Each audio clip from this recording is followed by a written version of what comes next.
Inspired by the success of their first harvest, more than 50% of LEAP participants have ventured into other income-generating activities.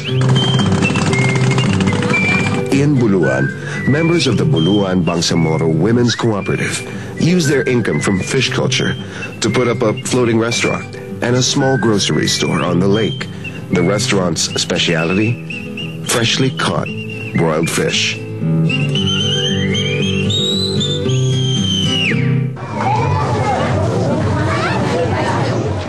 These enterprising women also put up a small restaurant at the Buluan Public Market, as well as another grocery store in their village. Together, these money-making ventures have given them the kind of self-assurance and financial stability needed to adjust to non-combatant life. Okay nang buhay namin ngayon. Elap. Our life is okay now. It's much easier. Dito pa kami guminhawa ng konti. Malaki rin ang natutunan namin. We learned a lot from our organization. We were given training, seminars on business management. It's really been a big help because even a dropout like me can learn new things. Parang dito ako nag-aaral. Aquaculture also made a splash in Barangay Kiteb. After attending a training seminar sponsored by the LEAP program, Commander Daud and his men decided to try their hand in catfish production. Today, the co-op members tend to a pond area of more than 1,000 square meters. They also sell fingerlings to other fish breeders. By early 2003, the co-op also plans to venture into goat raising. Not to be outdone, the women folk of Barangay Kiteb are also proud of having their own micro-industry of banana chips. They are able to distribute their products in the local grocery stores.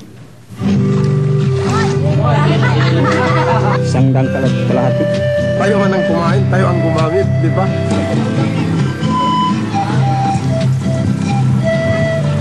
While the socio-economic transformation of the program's beneficiaries is an achievement in itself, more significant changes are happening in Muslim Mindanao. A study conducted by the Mindanao State University General Santos in 2000 concluded that the program effectively reduced the risk of armed conflict in the region. So in essence, while the program taught people how to plant corn and other crops, it also began sowing the seeds of peace. When you give these people, especially the combatants, MNLF combatants, livelihood, then they have something to do. They earn their income, so you will more or less dissuade them from engaging into armed conflict every time that they see problems or troubles. Sa panahon ng MNLF, pwede ka rin in the MNLF, you can try to make a living, but not at all times. You can't do anything about it.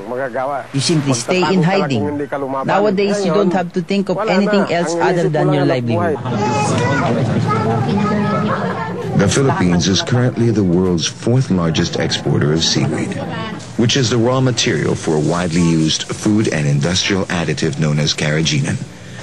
And according to Haji Adam Omar, chairperson of the Western Mindanao Seaweed Foundation, the demand for seaweed is on the rise. The demand of seaweed in the world market is practically increasing by an average of 10% a year. So actually, we cannot catch up with the increasing demand. Seaweed farming has helped in reducing the number of unemployed ex-combatants and created a major impact on the social and economic recovery of up to 25,000 former rebels. This and the influx of foreign-assisted livelihood programs like LEAP also improved international and local investor confidence in Mindanao and its people. The World Bank even trusted the area that is ready ripe for development. We extended loans to the Philippine government and implemented by the Sofan Social Fund in the amount of $10 million way back in 1998. And again, in 2003, we have just organized the Armed Social Fund for Peace and Development with $33 million loaned by the Philippine government from the World Bank, and this will be implemented in the 5 provinces in one city that compose the autonomous region. The benefits of such foreign donor programs in Mindanao were not limited to the region.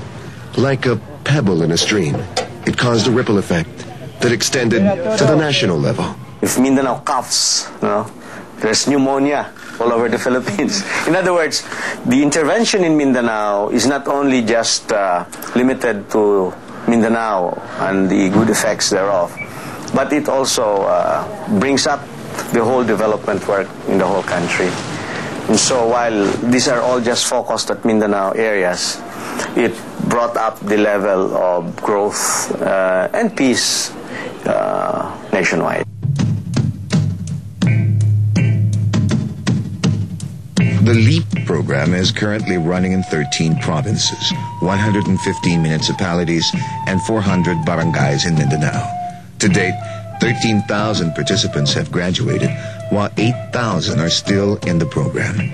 USAID hopes to complete its support for the remaining 4,000 ex-combatants by 2005. We welcome USAID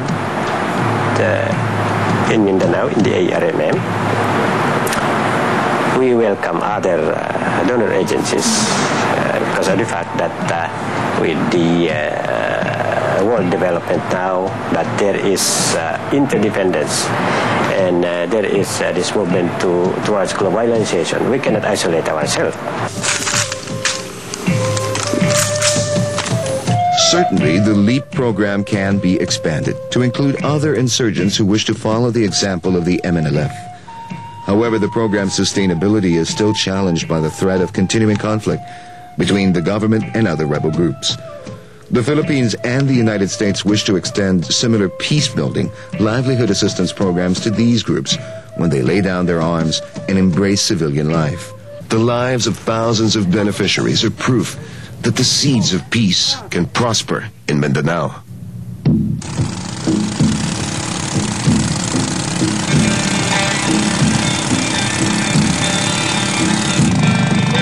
At the end of each day, on the lake or in the cornfield, these men and women retire to their modest homes and enjoy their time with their families amidst the comforts of their simple possessions.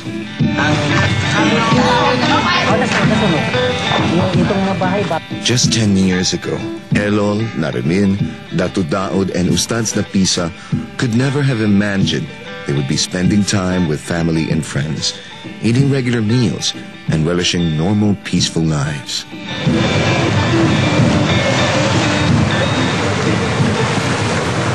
After making the decision to lay down their arms and taking up the opportunity offered by the LEAP program, they can be proud of what they have achieved.